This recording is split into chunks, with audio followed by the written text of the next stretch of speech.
So just to add a little bit more into if someone or a group could have intervened to help keep the murders from happening, I believe there's a couple resources that could have been used to help intervene with the murders. One of them being a trauma and disaster counselor, and these counselors help with life-altering events. One of his life-altering events was going into the military, so I believe one of them could have helped him with any trauma that he was suffering from after that war or because of the war.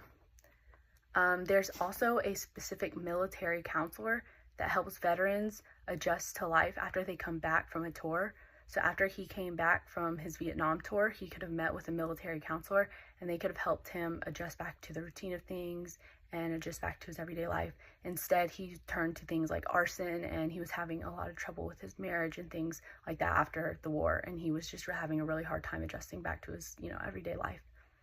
A psychologist he could have seen,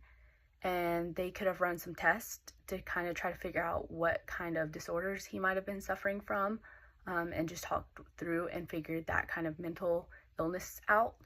before it was too far and too late. In his childhood, he could have gotten help from a school counselor who could have just been someone there to listen to him, to let him talk, because he really didn't have that outlet at home when he was a child, or really with anyone. So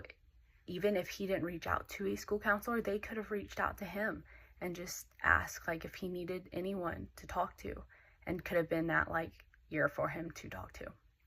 He could have also gone to some support groups a little later on if he felt like he needed to, if he felt like that would have been a good thing for him. He could have gone for things like child abuse that he suffered during his childhood, and for the anger issues that he was having, and the anger and the aggression that he was feeling, from childhood all the way through to his adult life. He could have also sought professional medical help. And these doctors could have ran a CTE scan to figure out, what kind of damage had been really done from the brain trauma injuries that he had suffered from in his childhood.